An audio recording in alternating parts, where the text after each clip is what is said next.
어제 이 짧은 시간에 앵커 브리핑 많은 내용을 다루다 보니까 좀 놓친 부분이 있었습니다. 제목에는 멋들어지게 증시는 흔들리는 꽃이 아니던가 이런 제목을 썼었는데 내용 잔뜩 설명하고 그 제목에 대한 얘기를 안 했더라고요. 약간 아쉬워서 잠시 말씀드리면 오늘의 분위기와도 좀 비슷해서요.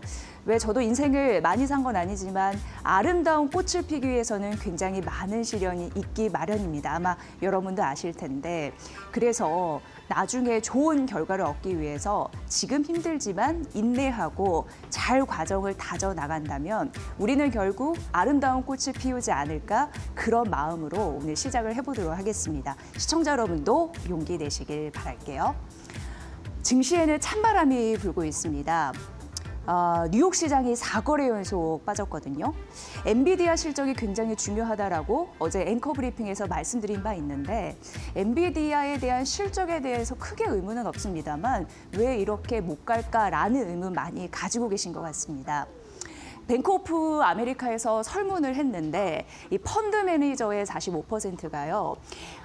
AI 버블을 최대 리스크로 지목을 했습니다. 그리고 구글 CEO가 뭐라고 했냐면 AI 투자는 굉장히 놀라운 거 맞다. 그런데 AI 투자 뭔가가 약간 깨름직하다. 비이성적인 요소가 있는 것 같다라는 얘기를 했습니다.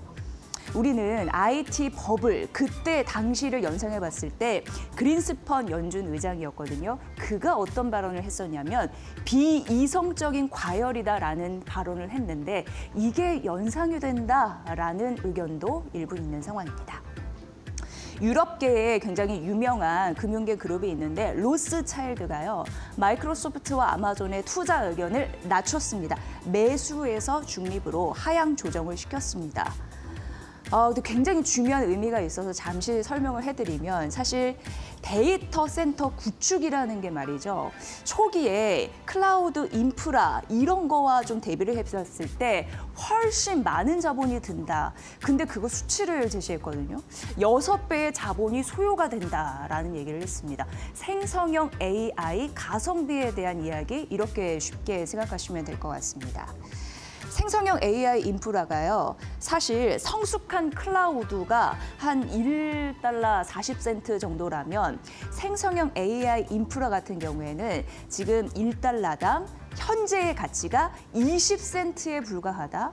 이런 또 분석을 내놨기 때문에 시장 그리고 투자자분들이 바짝 가슴을 졸이는 그런 흐름들이 연출이 되지 않았나. 사실 조정과 급락에는 이유가 붙기 마련인데 마이너스가 났으니까 해드리는 말씀입니다. 그런데 시장을 잘 보는 전문가들의 의견을 참고해 본 결과 이런 패턴이 나타난다면 앞으로 뭐 엔트로피 AI 그 스타트업 기업이잖아요. 그거나 오픈 AI 이런 개발사보다 자금의 이동, 시선, 투자자의 시선이 좀 달라져야 된다라는 얘기를 하는데 제가 이 주제를 갖고 온 이유가 바로 이 줄에 있다라고 보시면 됩니다. 그러니까 우리는 결국 오픈 AI, 엔트로픽을 이제 볼 것이 아니라 인프라 부품, 핵심적으로 제공할 수 있는 그런 섹터에 돈을 투자해야 된다라고 얘기를 하더라고요. 그게 대표적으로 칩이 되겠고, 메모리가 되겠고, 전력이 되겠고, 광통신이 되겠고, HBC, DC라고 해서 초고압 송전망이 되겠고, 이런 섹터가 될 것 같다. 그럴 가능성이 농후해졌다라는 게 하나의 또 투자 포인트 되겠습니다. 참고해 보시고요. 역시나 우려에도 불구하고 지속적으로 빅테크 그리고 AI 스타트업 관련 기업들은 투자는 늘리고 있다라는 점 말씀드리면서 다음 페이지 만나보겠습니다. 지금 사우디 바람이 불고 있다라는 부분 좀 말씀드릴게 앞서서는 증시 하락의 대표적인 요인이었는데 미국 시장에서 장중 낙폭을 일부 줄이면서 마감이 됐거든요. 오늘 시장 같은 경우에도 지금 양시장이 우리 시장이 2% 넘게 급락했다가 반발 매수가 일부 들어오는 것처럼 이 뉴욕 시장도 그랬는데 그 이유를 여기서 찾아볼 수 있어서 찾아왔고 앞서서는 찬바람이 불고 있는데 사우디 바람이 불면서 낙폭을 축소했다라는 걸 좀 의미를 표현했습니다.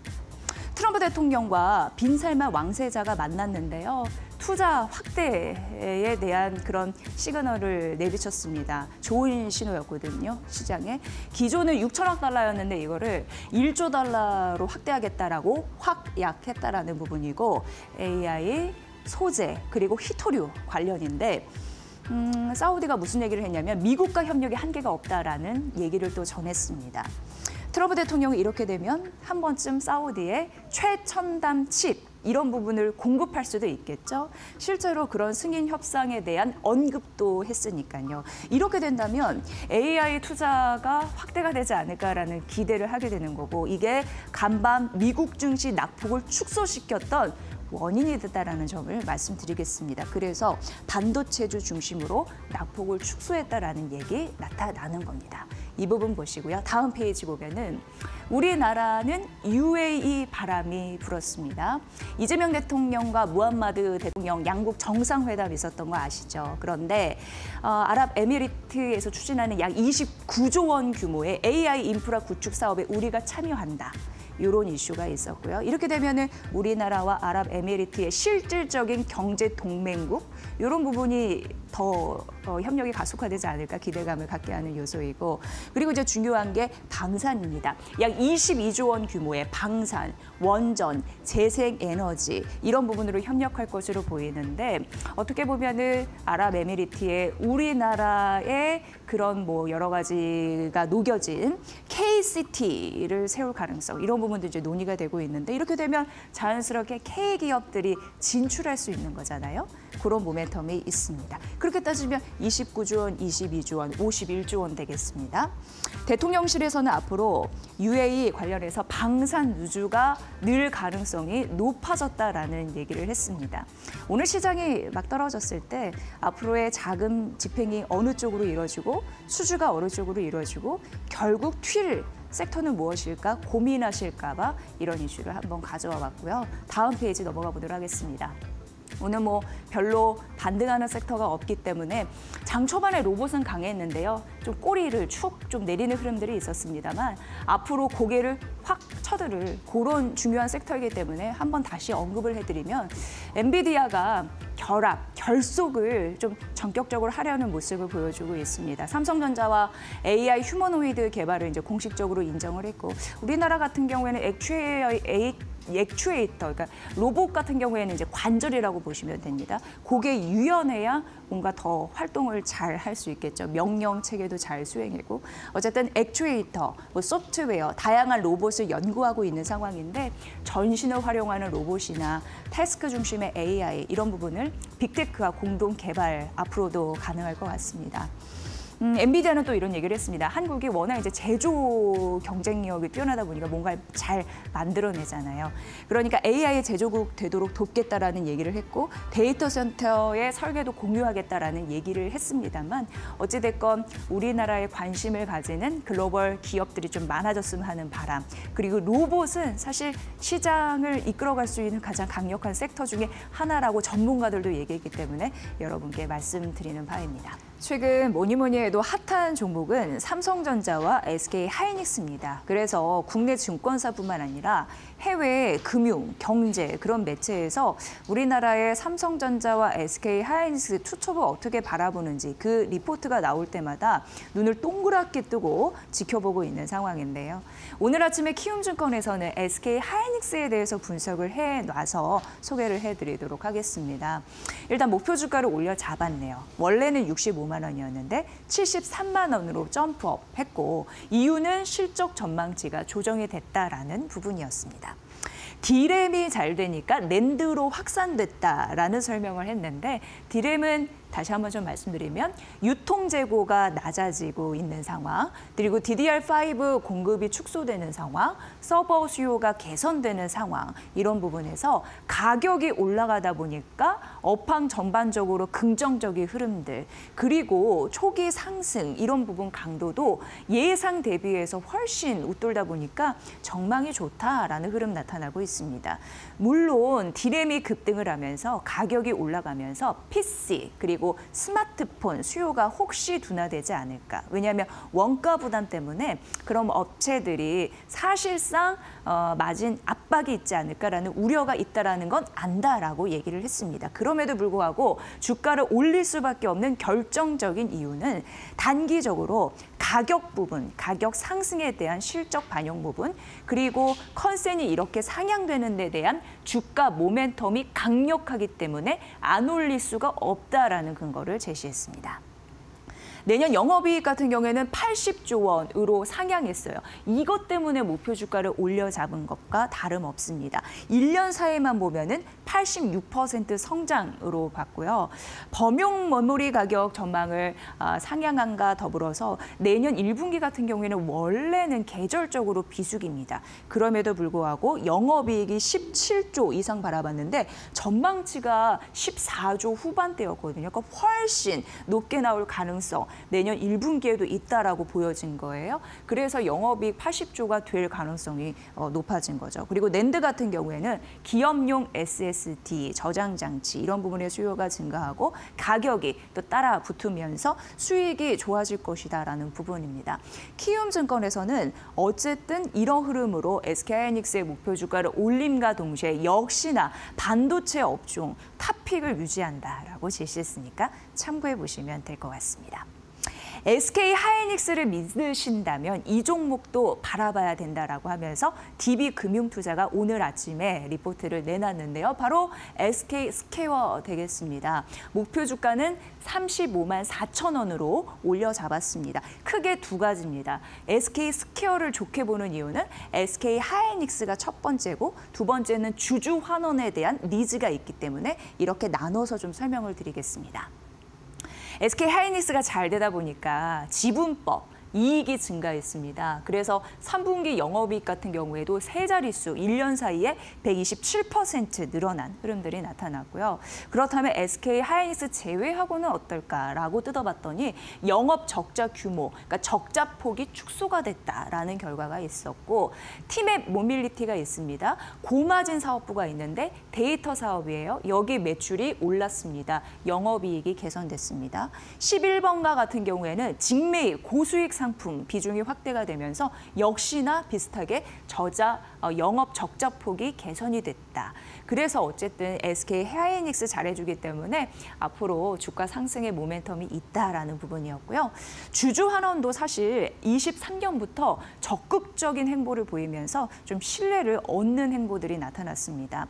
이미 4월부터 9월 올해였는데요. 1,000억 원 자사주 매입을 해서 24일 이제 소각 앞두고 있거든요. 요 일정이 있고 그리고 신규입니다. 14일부터 지난 14일을 말씀드리는 건데요. 1,000억 또 한 번 신규 매입을 했습니다. 그런 걸 시작을 했고 주주 환원에 대한 재원 앞으로도 뭐 돈이 있어야 내놓을 거 아니에요. 그런 재원이 확보가 될까요?